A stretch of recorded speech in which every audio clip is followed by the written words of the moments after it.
We're just past the Bahrain testing as I'm recording this, with Mercedes using all the sand in the damn country to weigh down their cars. By that I mean it's very much hard to read anything from these tests. You know, we do get to see the beautiful new liveries going around the track, and the less beautiful ones too. Williams, I'm looking at you here, what were you going for? Since it's past the Bahrain testing, it is a bit late for predictions, but as long as I can upload this before the 28th then, it is still pre-season. And with that, let's get on with it.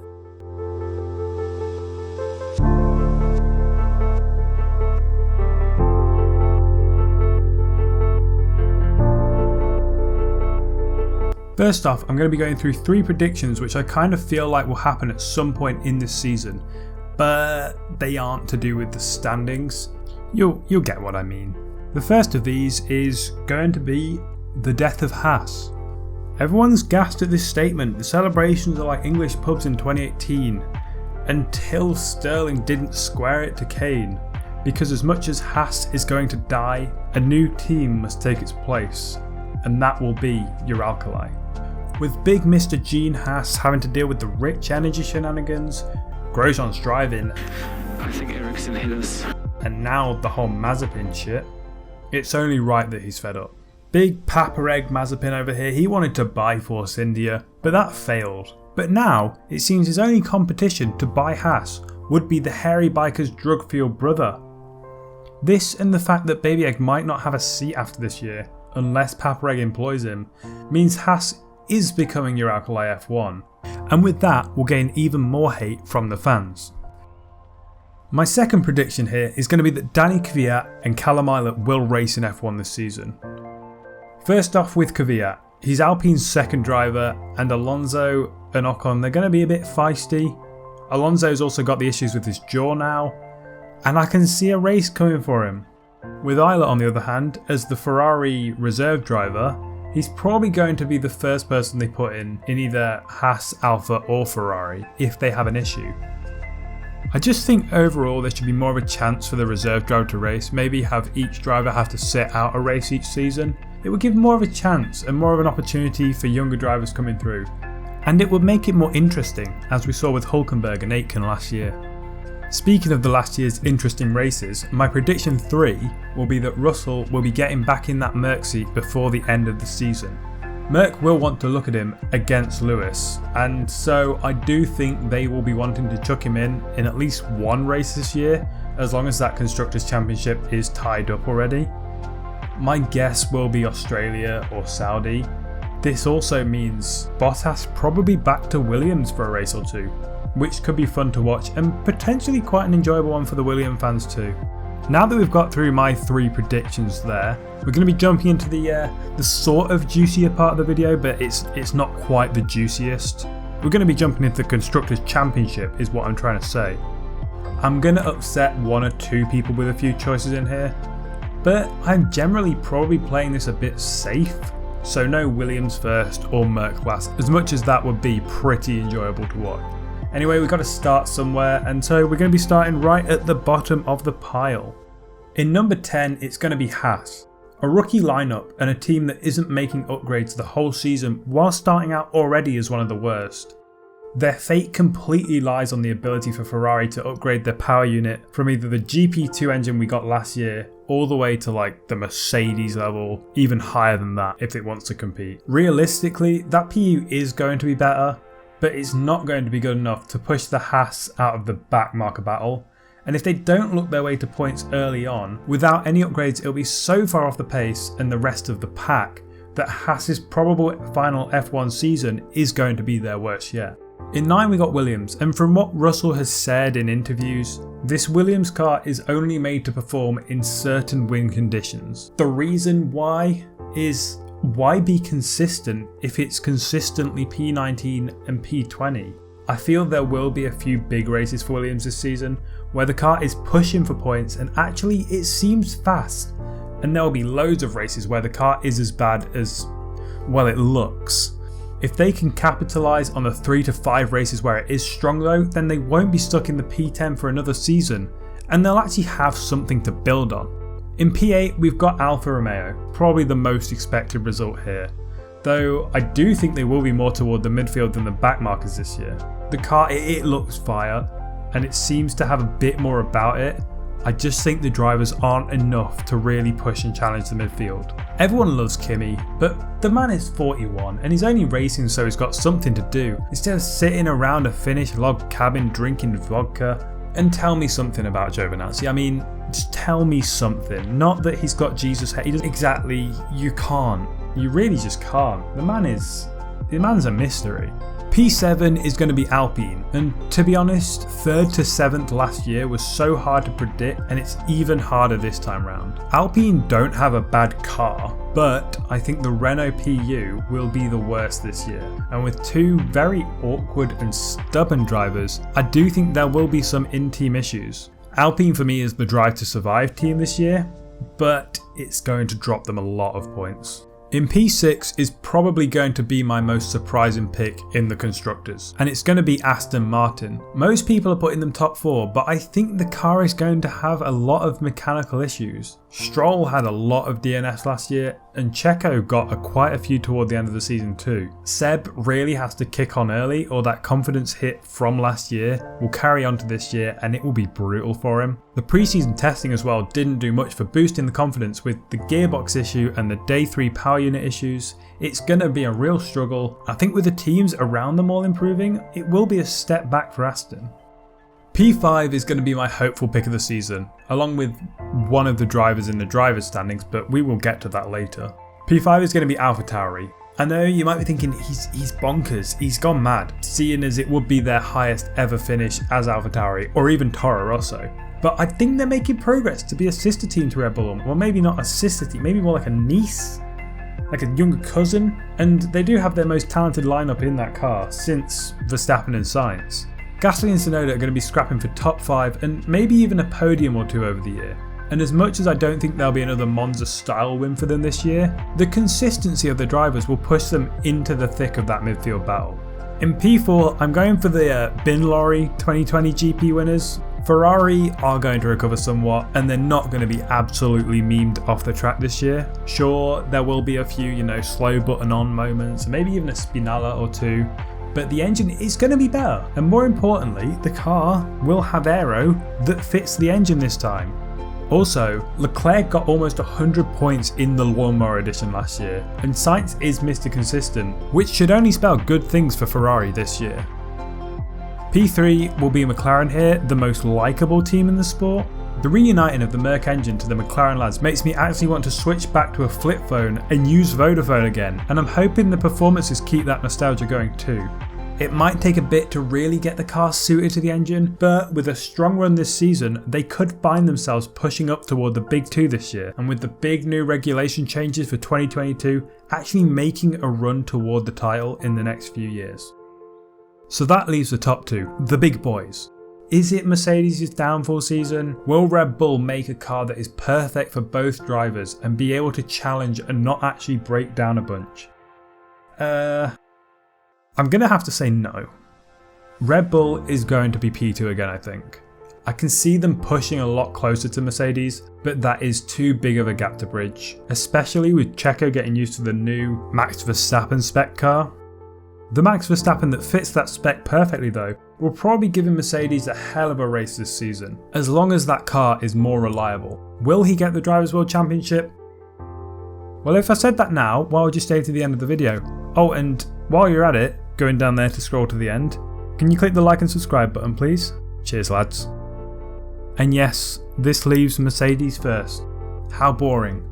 I don't actually believe it'll be that boring though. There's no way the Mercs don't have more reliability issues this year, right? I mean, 1 retirement for the whole year in 2020, 2 in 2019 and 3 in 2018. I don't like this pattern actually. Let's just take a step back from there. But seeing as 2 retirements so far in just 3 days of testing, we can cross our fingers and hope. Before Mercedes do what they do best, a 1-2 in Bahrain for the opening race this weekend to completely destroy our souls. This is my guess for the Constructors' Championship. Pretty standard, with the only out there predictions being in the midfield. Mind you, there will probably be about only like 50 points between 3rd and 7th with the way it's looking, so it's not too far off. Right, lads, prepare. It's Drivers' World Championship time. It's why you're here. And we're going to get straight into it with number 20. And that number 20 will be Latifi again. Most people are probably putting a particular egg back there, but I do think Williams are only going to be grabbing points through Russell. The only way Latifi is getting points this year is if only 10 cars finish the race. Sorry lad, you seem like a lovely bloke, but that F1 place is not due to skill. Now, for number 19 is another man who isn't really here because of his skill, but unlike Latifi, who seems like a nice bloke, this lad seems like a massive prick. Egbert Mazepin could score points if he shoves a few others off the road. I do think he will get the preferential treatment from the Haas team, but Schumacher will be much better at positioning himself for at least a 10th or 2. And by doing that positioning, Schumacher will be getting himself up to 18th place. Rookie seasons are always hard, especially when that season is joining this Haas team. I do not see much from Mick performing in this team, but he should be able to treat it as a good season to try and toughen his mindset up and push for that Alpha seat that will open up pretty soon, unless Kimi doesn't know the meaning of retirement. And in 17th is Kimi himself. He has to retire soon, and I'm thinking if he finishes behind Giovinazzi this season, who actually seems to be steadily improving, then it could be this year. The Alpha looks stronger this year, but yeah, this is probably Kimi's swan song season, so I do kind of hope he really puts a few strong performances, especially in the beauty of that car. 16th is going to be Russell. I said he'd get a drive again in the Mercedes this season. He can't really have another Sakir. If he gets that drive, he'll score enough points to get 16th in that one race alone. But I do think he'll score around 10 points over the season at Williams too, with that car suiting specific conditions that could push it to the top 10 for a few races of the year. The last of the back markers, and the one pushing most for the midfield this year, will be Giovinazzi in 15. Gio is seeming to put a bit of actual performance on the table this year. I still think that he's the most mid-tier F1 driver around, and that Schumacher and Pourchaire will be there in the next 3 years. But this season is where he can build on last year's solid performances and actually show a reason why he should stay in the sport. Now let's jump into the extra close midfield. And we start with a driver that I am kind of surprised is still on the grid, with Esteban Ocon in 14th. He's had the unfortunate issue of being teammates with Checo, Danny Ricciardo and now Fernando Alonso. All of these guys are top 4 World Championship racers, and they are fierce competitors. And I do think Ocon struggles being the second man in a team to them. I don't see this changing, and with the rumours of Gasly switching to Alpine in 2022 and the amount of Renault Academy drivers that will be coming through, it is really Ocon's last chance to impress. Okay, so this is probably my hardest pick of the video and maybe most controversial, but in 13th it's going to be Sebastian Vettel. I'd love for a resurgence season, but I can't imagine how brutal that last Ferrari season was for his confidence, and I think Aston Martin will have a few struggles compared to the progression of the other teams around them in the midfield. I do hope that Vettel might get a top 8, but I do also think that replacing Checo with him will become a bit of an error for Aston Martin, and it already seems like a very short-sighted move. In number 12 is going to be the other former world champion on the grid, with Fernando Alonso. Returning to the grid after 2 years at 39 it's always going to be difficult. Pair that with a midfield that's going to be super close, and Fernando being what I'm expecting the worst car in the group. I'm seeing him beating Ocon, but I'm not seeing him getting to the top 10. From one rookie in Alonso, that joke is gone, that joke is dead, to a new rookie in Yuki Tsunoda in 11th. I'm predicting AlphaTauri going from strength to strength this year, but Yuki is still going to have to grow into the car. That's the wrong choice of words. I feel he's going to have a very strong end to the season, similar to his last season in F2, but the start will hinder him in comparison to Gasly and the other drivers around him. 10th is a driver who polarises fans but has all the talent in the world. This is Lance Stroll. I want to see a bit more consistency from him, because Lance has shown last year that he can compete at the top, but he can also just drop straight out of the midfield toward the back and bin the car straight into the wall. I can see a race win for him this year though, especially if there are a few wet races, but whether he will keep it consistent for the whole year, I don't think so. In number 9 is going to be the second AlphaTauri with Pierre Gasly. He is one of the better drivers on the grid, and he has already put that AlphaTauri in places it should never have been last season, and I think that'll continue. I can see a podium or two for him, maybe not a race win this time though. If the Alpine rumours are to be believed, then I can see him pushing even harder to prove himself, and I think it should be another good year for him with that F1 resurgence that he has. In number 8 is going to be the first of the Ferrari boys, with them having a decent resurgence this year. This will be Carlos Sainz. Sainz is Mr. Consistent, and he will get that car to the end in the top 10 almost every race. But I think race wins and podiums will be few and far between for him. This will push him up in the point standings, but he will not quite be in the elite challenges at the top of the race standings week in, week out. 7th is Sainz's ex-teammate, full-time Twitch streamer and on-the-side F1 driver, Lando Norris. The new Mercedes McLaren is a great step for the team and Lando will benefit from it highly, but this is not the season where he challenges the biggest racers. I do think he will get a race win though, and he will get 1 or 2 podiums. Then it just comes down to the reliability of the McLaren, which is usually very solid, and also how Lando reacts to racing with such a good driver in Daniel Ricciardo. In number 6 is going to be Charles Leclerc. This man dragged that 2020 Ferrari to 2 podiums and 3 fourths. He's a brilliant racer and probable future world champion. This year though, I can see him challenging for race wins. I will also see a lot of excellent driving from him, but I will also see a bunch more inconsistent Ferrari and Leclerc moments. I do think that from 7th to him in 6th will be a bit of a gap, but from 6th to 3rd will be one of the tightest races we will see in a long while. And with that, in 5th, I'm going to be predicting the Mexican top racer, that is Checo Perez. The guy is fantastic at racing, but this is the biggest test of whether the second Red Bull is actually just not a good car.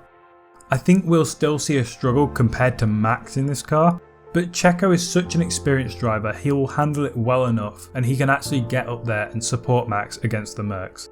I'm also going to be calling a Checo Mexican Grand Prix this year, leading to an actual earthquake register on the Richter scale. God, I hope fans are back for that one. Next, in 4th place, I'm going for a very left field controversial call, and I'm going for Valtteri Bottas. I don't think Bottas is a bad racer, but he is getting slapped about by Hamilton year after year, and now with the inevitability of Russell coming up and the likelihood that Hamilton is retiring soon, the pressure is really building on Bottas ever being able to establish himself out of Hamilton's shadow. I don't think he handles that well, and if the Merc isn't as dominant as it has been in recent years, then the consistent podiums that will get him to the top 2, they won't be there. I think Red Bull will make major strides this year, along with one other brilliant racer outside the top 2 teams. In 3rd place is the Honey Badger Daniel Ricciardo. This is a man who got Renault consistent points and got them a 5th place finish in 2020. He's going into a Mercedes engine McLaren. This is the guy who I have a feeling will pull McLaren up to the top. The feeling around the garage with him and Lando must be brilliant, though Sainz will be missed. And I think he's gearing up to be a real title winner after Hamilton leaves the Mercs and the 22 regulation changes. And I feel it's really possible for him, with him situated at the team making the strongest forward strides this season and probably into the next. Now for the top 2. Max Verstappen and Lewis Hamilton. Is it a first championship for Max and stopping the Mercedes dominance? Or is it business as usual and a record-breaking 8th championship for Lewis? I think this one will be close this year. Maybe not final Grand Prix close, but I do think it could still be up to grabs by at least, let's say, Australia. That in any other year would be the safest statement around, but you get it. The driver's title winner in the end though, I am predicting will be Lewis Hamilton. He will break the record from Schumacher and he will bring the Mercs home for the championship win again. Max will have to wait another year, and so will we for some variance in the winners. This is definitely a very exciting season though, and as the last season of this regulations, as it always is, it could be the closest yet We can only hope. This has been my predictions for F1 2021.